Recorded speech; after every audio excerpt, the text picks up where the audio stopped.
Okay hi everyone. सो आज हम HCV का एक क्वेश्चन डिस्कस करेंगे। So it says a positive charge Q is distributed uniformly over a circular ring of radius r. A particle having a mass m and a negative charge Q is placed on its axis at a distance x from the center. Find the force on the particle assuming x to be much lesser than r. Find the time period of oscillation of the particle if it is released from there. Okay. So what is given, हमारे पास एक ring है। Ring जो है of course वो circular ही होती है। तो इस तरह से ये रिंग है। लेट्स से इस रिंग की जो रेडियस है वो आपको गिवन है, that is capital R. And ये इस रिंग की एक्सिस है, this is the axis of the ring. इस रिंग की एक्सिस पे हमारे पास एक पार्टिकल है। इस पार्टिकल का जो मास है वो है m एंड इस पे जो चार्ज है वो है -q। जो डिस्टेंस है इस पार्टिकल का from the centre of the ring वो डिस्टेंस है x। एंड इस रिंग की पेरीफेरी पे हमने एक पॉजिटिव चार्ज कैपिटल Q को यूनिफॉर्मली डिस्ट्रीब्यूट किया है। तो इस तरह से इस रिंग की पेरीफेरी पे जो टोटल चार्ज है वो है कैपिटल Q जो कि यूनिफॉर्मली डिस्ट्रीब्यूटेड है। Now because of the charge, ये जो रिंग है इसकी पेरीफेरी पे जो चार्ज हमने डिस्ट्रीब्यूट किया है उसके कारण कितना नेट फोर्स लगेगा इस पार्टिकल पे, उसकी वैल्यू हमें बतानी है। सो कैसे फाइंड आउट करेंगे? लेट्स से मैं एक स्मॉल चार्ज लेता हूँ इस रिंग की पेरीफेरी पे, that is d of capital Q। देखो जो टोटल चार्ज है वो कितना है, कैपिटल Q। सो जब आप एक छोटा चार्ज लोगे सो वो क्या होगा, d ऑफ कैपिटल Q, है ना।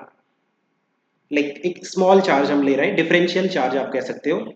टोटल चार्ज का एक बहुत छोटा part, that is differential charge. So that's why that is d of capital Q। Now ये जो डिफरेंशियल चार्ज है ये इस पार्टिकल पे कितना फोर्स लगाएगा? फर्स्ट ऑफ ऑल जो रिंग पे चार्ज है वो है पॉजिटिव और इस पार्टिकल पे जो चार्ज है वो है नेगेटिव। सो दैट्स वाई जो फोर्स लगेगा इन दो चार्जेस के बीच में वो अट्रैक्टिव फोर्स लगेगा। सो ये जो DQ चार्ज है ये इस पार्टिकल को अट्रैक्ट करेगा। सो इस तरह से ये इस डायरेक्शन में फोर्स लगेगा एंड लेट्स से जो फोर्स है दैट इज DF। ये जो स्मॉल चार्ज है ये इस पार्टिकल को अट्रैक्ट करेगा। सो जो फोर्स लगेगा दैट विल बी DF, है ना। DQ कितना फोर्स लगाएगा, DF स्मॉल फोर्स, राइट, इस पार्टिकल पे। ना ये जो DF है क्या हम इसके दो कंपोनेंट ले सकते हैं? लेट्स से ये जो पर्टिकुलर एंगल है एक्सिस के साथ, ये एंगल है थीटा। तो इसके दो कंपोनेंट आएंगे, एक आएगा along the axis, along the axis component होगा DF का cos थीटा, और परपेंडिकुलर टू द एक्सिस ये वाला जो कंपोनेंट होगा दिस विल बी DF का sin थीटा। ना आप देखो कि ये जो cos वाले कंपोनेंट है ना ये आपस में ऐड होंगे और जो sin वाले कंपोनेंट है वो आपस में कैंसिल होंगे। ऐसा मैं क्यों कह रहा हूँ? अभी आपने यहाँ पे इस रिंग पे जो चार्ज लिया DQ, इसके डायमेट्रिकली अपोजिट जब आप जाओगे, डायमेट्रिकली अपोजिट पॉइंट पे भी आपको एक स्मॉल चार्ज DQ मिलेगा। नाउ ये वाला जो DQ है ये भी इस पार्टिकल को अट्रैक्ट करेगा। सो ये भी कितना फोर्स लगाएगा, ये भी DF फोर्स लगाएगा। By symmetry you can say कि जो DF है वो सेम होने वाले हैं। और ये एंगल अगर थीटा है so by symmetry you can say कि ये एंगल भी थीटा होगा। अब अगर मैं इस वाले DF के कंपोनेंट लेता हूं सो अलोंग द एक्सिस, देखो अलोंग द एक्सिस जो कंपोनेंट आ रहा है वो DF का cos थीटा ही आ रहा है, और जो परपेंडिकुलर टू एक्सिस कंपोनेंट आ रहा है वो भी DF का sin थीटा आ रहा है। बट जो cos वाले कंपोनेंट है उनका डायरेक्शन सेम आ रहा है ना, सेंटर की तरफ। और जो साइन कंपोनेंट वाले हैं फोर्स हैं, फोर्स के जो साइन कंपोनेंट है वो अपोजिट डायरेक्शन में आ रहे हैं। सो वो एक दूसरे को कैंसिल कर रहे हैं। So okay, just a second, fine. So आप देखो कि जो साइन कंपोनेंट है आपस में कैंसिल होंगे और जो cos कंपोनेंट है उनका डायरेक्शन सेम है, सो वो आपस में ऐड होंगे। सो जो नेट फोर्स निकल के आएगा, जितने भी cos कंपोनेंट है ना फोर्स के उनको आपस में ऐड करना है, और यू कैन से कि addition is equivalent to integration. So जो DF की cos थीटा है ना, cos वाले कंपोनेंट है उनको हम ऐड कर रहे हैं और आप कह सकते हो इंटीग्रेट कर रहे हैं। देखो जो इंटीग्रेशन है और एडिशन है वो सेम ही चीज़ है। लाइक आपके पास अगर बहुत सारे इनफाइनाइट एलिमेंट्स हैं और उनको आप ऐड कर रहे हो, बहुत सारे छोटे छोटे इनफाइनाइट एलिमेंट्स को ऐड करने को इंटीग्रेशन कहते हैं, राइट, ये आपको आना चाहिए। So integration of DF cos theta ये होगा आपका नेट फोर्स। नाउ DF क्या है? DF है जो फोर्स लग रहा था बिटवीन ये जो डी क्यू पार्टिकल हमने डिफरेंशियल चार्ज डी क्यू लिया था और इस पार्टिकल के बीच में जो फोर्स लग रहा था वो था डी एफ। सो डी एफ होगा के प्रोडक्ट ऑफ चार्ज ये हो गया डी क्यू और इस पे जो पार्टिकल पे चार्ज है that is Q. So K into D Q into Q product of charge divided by उनके बीच में जो डिस्टेंस है उसका स्क्वायर। ना उनके बीच में जो डिस्टेंस है वो कैसे फाइंड आउट करोगे? आप ये वाला ट्रायंगल देखो, ये वाला जो ट्रायंगल है, ये वाला जो ट्रायंगल है राइट एंगल ट्रायंगल, राइट, इसमें ये एंगल है 90 डिग्री, ये एंगल 90 डिग्री है और ये एंगल है थीटा, राइट। अब देखो इसकी जो हाइट है वो है r, इसका जो बेस है वो है x और जो हाइपोटेनियस है ना वही है distance between the D Q and Q particle, है ना। जो चार्जेस के बीच में डिस्टेंस है वो क्या है? इस ट्रायंगल का hypotenuse. By Pythagoras theorem you can say it will be under root of r square plus x square. So distance का स्क्वायर कितना हो जाएगा? R square plus x square, right.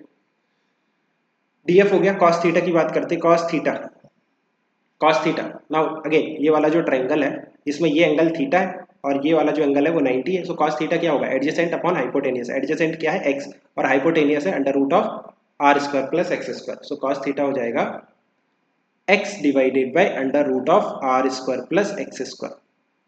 तो जो नेट फोर्स आ रहा है F net, that is integration of df cos theta. Just put the values of df and cos theta. Integration df हो जाएगा k d capital Q small q divided by r square plus x square, right। ये हो गया df और जो cos theta है, cos theta ये रहा x divided by under root of r square plus x square, right। So just integration करना है। सो देखो इंटीग्रेशन कैसे करते हैं, जो आपके कांस्टेंट टर्म्स है वो बाहर आ जाएंगे। के कांस्टेंट है बाहर आ जाएगा, स्मॉल क्यू कांस्टेंट है बाहर आ जाएगा, एक्स कांस्टेंट है बाहर आ जाएगा, के स्मॉल क्यू एक्स बाहर आ गए, डिवाइडेड बाय आर और एक्स ये भी कांस्टेंट है। सो यहाँ पे है r square plus x square और ये उसका रूट है। सो ये हो जाएगा r square plus x square, इसकी टोटल पावर हो जाएगी 3/2। इंटीग्रेशन के अंदर क्या बचा? D of capital Q. Now d of capital Q क्या होगा? Like integration of d of capital Q that is total charge, है ना। So k capital Q small q x divided by r square plus x square की power 3/2।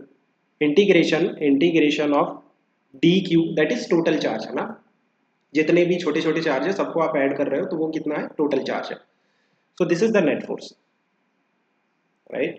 और अगर मैं diagram के form में आपको दिखाऊं, ये आपकी रिंग थी, इस रिंग की एक्सिस पे यहाँ पे एक पार्टिकल था जिसका मास m था, जो डिस्टेंस था सेंटर और पार्टिकल के बीच में वो डिस्टेंस x था।